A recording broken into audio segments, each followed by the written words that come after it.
Isang mapagpalang araw na naman po sa ating lahat mga kapatid, mga kababayan, mga boss. Maganda po ang pag-uusapan natin ngayon sapagkat ito po ay tungkol sa ginawang election, pagboto natin kahapon. Magla-live sana ako pagkatapos ng pagboto ko, kaya lang medyo nagkaroon ng kunting problema ang internet. So hindi kaya. Kaya hindi tayo nag-live, kaya gumawa na lang tayo ng video. At ito yung pag-uusapan natin tungkol nga, kagaya ng sinasabi ko, yung paano bumoto, yung mga iglesia ni Cristo, at yung mga sanlibutan. Yan ang pag-uusapan natin, pero syempre bago yan, bati muna tayo ng isang magandang umaga po, Luzon, Visayas at Mindanao, at syempre pa sa mga kapatid natin, mga kababayan natin na nasa iba't ibang panig ng mundo. Magandang umaga, magandang tanghali, magandang hapon, magandang gabi po sa inyong lahat dyan. Kamusta na po kayo? Sana po ay datnan kayo ng video na ito na nasa mabuting kalagayan at syempre malalaman ninyo kung ano-ano po ang kaganapan na nangyayari dito, lalong-lalo na sa Pilipinas. Ngayon, kagaya ng sinasabi natin dito, ikikwento ko lang yung karanasan ko na nangyari sa pagboto natin kahapon. Ganito yan. Syempre, napakaraming tao. Mahabang pila at kagaya ng sinasabi natin dito, ready po tayo na mapadali natin gawin yung ating pagboto sapagkat mayroon na po tayong dalang sample ballot. Ito na po yung sinasabi natin dito na pagkakaiba kung paano bumoto ang Iglesia ni Cristo at ang hindi Iglesia ni Cristo. Ganito yan. Habang nagantay kami sa pila sapagkat napakahaba talaga.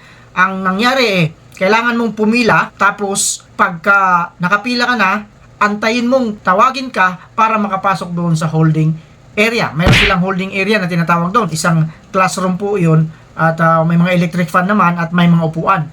Pero habang nandun ka pa lang sa pila, magtsatsaga kang nakatayo. Ganun po ang eksena sa karaniwan po ng mga bumuboto sa kani-kanilang presinto kahapon. Ngayon, ang inyong pong lingkod, siyempre, sumunod po tayo sa proseso. Noong nandun na tayo, nakapila, habang nakapila pa lang tayo, ang iingay na ng mga hindi Iglesia ni Cristo. Bakit? Unang-una, ang dami nilang sample ballot. Hindi nila alam ngayon kung sino daw yung iboboto nila. Sapagkat dito sa kabila, tumanggap sila ng pera. Sa kabila naman, ganun din. Kaya, ang nangyari, nalilito tuloy sila kung sino pa talaga ang iboboto nila.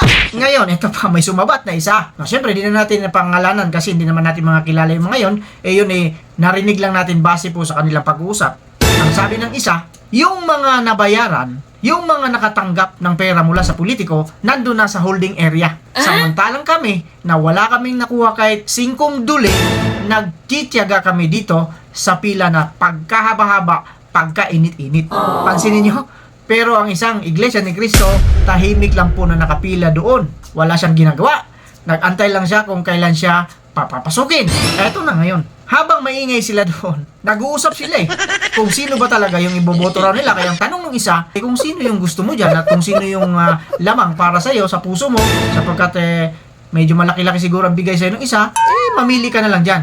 So nagmamaritisan na sila kumbaga. Dito natin napapansin at dito natin makikita na may mga tao pa rin pala na hanggang ngayon, bumuboto sila hindi dahil sa alam nila at kung karapat-dapat ba yung kandidato na iboboto nila. Alam nyo na ang ibig ko sabihin. Sa madaling salita, may mga tao pa rin ngayon na bumuboto dahil sa alam nyo na ang ibig sabihin niya. Pag nag-sign tayo ng ganito, alam nyo na ang ibig kong sabihin. Yan po ang realidad na nakita natin ngayong eleksyon. Wala po silang pakialam kung ano ang mangyayari sa ating bayan doon sa mga ibinoto nila. Basta ang importante nila, before the election, nakatanggap sila ng nakalulugod sa kanilang bulsa. Pansinin nyo, pero ang Iglesia ni Cristo. Ito pa yung kwento ko, habang nandun na kami sa loob ng tinatawag nilang holding area. Kami doon, kapila. Siyempre, mayroong isang kapatid na nagtanong lang naman kung beke naman, may libreng tubig dyan sapagkat napakainit po. May nakita kaming dispenser doon sa loob pero hindi po gumagana. Beke naman, sabi ng isang kapatid, meron kayong tubig dyan kasi mga tao uhaw na talaga. At sumagot yung mga taga roon, meron po kanina. Kaya lang po, hindi po nakarating dito sapagkat sa dami nga talaga ng tao. Ibig sabihin, may nagbigay ng tubig na libre. Maya-maya ng konti, lumapit yung taga roon. Nagbigay ng tubig doon sa kapatid na nagsabi na beke naman. Binigyan siya ng 2 bote. Walang bayad yon, libre yon. Eto ngayon ang magandang nangyari. Kinuha ng kapatid yung bote ng tubig na ganyang kaliit, yung typical na tubig, at ibinigay niya pa rin doon sa mga taong mas higit na nangangailangan kaysa sa kanya sapagkat siya po ay may dalang tubig. Ibig sabihin dito, ang isang iglesia ni Kristo, alam niya na ang mangyayari pag pumunta sa mga ganyang sitwasyon. Itong mga hindi iglesia ni Kristo, walang pakiyan. Pero meron din naman yung iba, nagbaon ng pagkain dahil alam nila magugutom sila sapagkat napakahaba talaga ng pila.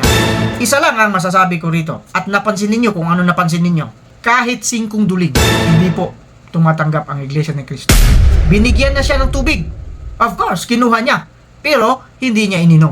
Pagkos, ibinigay niya doon sa mas nangangailangan na taga-sanlibutan na may kasamang bato. Diba? Napansin ninyo? Kaya, tama yung turo sa atin ng ating tagapamahalang pangkalahatan. Masakit lang isipin, nakakalungkot lang tanggapin na may mga tao talaga na kahit anong gawin ng tagapamahalang pangkalahatan ay talagang hahanapan pa rin nila ng butas. Tapos habang nandun na, dinig na dinig ko sa dalawang tenga ko, habang nandun pa rin, nandun na nga kami sa holding area, ang ingay pa rin nitong mga hindi kaanib sa iglesia ni Kristo, mga taong walang pakialam. Mayroon pa nagsabi doon, kung ganito na rin lang pala ang dinatnan ko rito, mas mabuti pa sanang hindi na ako bumoto. Akalain mo, eto nasa tamang gulang na, nasa tamang edad na itong mga tao na ito, pero nagsasalita pa rin sila ng mga ganung bagay, dapat sana ay hindi. Diba? Ang sarap daw ng buhay ng mga kandidato sapagkat sila'y paupo-upo lamang. Tayo, sabi niya, tayo na bumuboto ngayon, nagkanda, basak sa pawis sapagkat napakainit nga naman ang panahon. Yan ang nadiscover ko doon habang ako ay nakapila sa voting precinct. Pero ito ang mas pinakamagandang pangyayari. Nung nandun na kami mismo, tinawag na kami from holding area, papunta na talaga doon sa kung saan boboto na kami. Ito ngayon ang pinakamaganda at hindi naintindihan ng mga taga-sanlibutan. Ang Iglesia ni Kristo po ay meron na tayong sample ballot.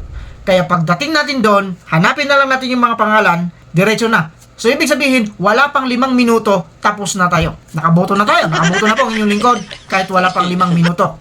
Yung mga kasabayan natin na mga hindi iglesia ni Kristo na nalilito na sila kung sino ang iboboto nila sapagkat napakarami pong sample ballot at kahit po doon sa pila pa lang, marami pa rin ang namimigay ng mga sample ballot. Ang tagal nilang natapos. Nakakuha na tayo ng ating resibo, sila nandun pa din. Ito yung hindi nila naintindihan. Kung kagaya lang sa iglesia ni Kristo, lahat ng mga bumuboto doon sa presinto na yon, mapapadali po ang pagboto ng isang tao. Hindi mantala sapagkat ready na bibilugan mo na lang. Yan po ang napakalaking tulong sa pamahalaan ng Iglesia ni Kristo na hindi po nila napapansin yan. Sana mapansin po ninyo ito ngayon sa bidyong ito. Kayo na nasa pwesto pagdating ng panahon. Sana mapansin ninyo ito. Ugaliin po ninyong ganito sana. May nagtanong pa nga doon, ang bilis mo naman matapos, sir. Siyempre, proud ako. Siyempre, mayroong kodigo Parang exam lang yan Pag may kodigo ka, mas mabilis kang matapos. Pero bawal sa exam yun. Dito kasi, election, pagboto. Kaya dapat ready ka para walang hassle. Nakatulong ka na, nakatulong ka pa. Anong tulong ang nagawa natin sa pamahalaan?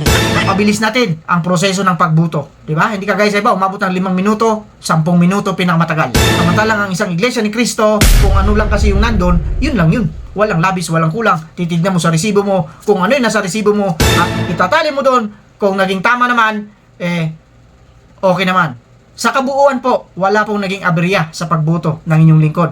Doon sa presinto kung saan po tayo nakabilang. With that, sana po magsilbing aral po ito at sana po makapulutan natin ng konting aral ang pangyayaring ito. Kahit maliit po na bagay, kaya proud po tayo na isang iglesia ni Kristo. Salamat po sa ating Panginoong Diyos at sa ating Panginoong Jesucristo. Siyempre po, kasama po sa ating tagapamahalang pangkalahatan. With that, kagaya ng sinasabi natin dito, mag-iingat po tayong lahat. Kaya lang po sa mga taong hindi ay, may nakalimutan pala ako. Shoutout nga pala doon sa nagpapa-shoutout. Alam nyo na po kung sino yun. Basta lahat po nang nag-comment doon sa video ko kahapon. Shoutout po sa inyong lahat dyan. Hindi ko na po kayo maisa-isa. Maraming salamat po sa patuloy ng suporta ninyo. At kung hindi po kayo nakapag-subscribe, paki-subscribe po. Pakipindot nyo po yung kulay pula dyan para po dumami tayo at mas lalo tayong masaya. With that, maraming salamat at sana po nag-enjoy kayo dito sa video na ibinahagi ko sa inyo. Kagaya ng sinasabi natin dito, mag-iingat po tayong lahat. Huwag lang po sa mga taong hindi nag-iingat.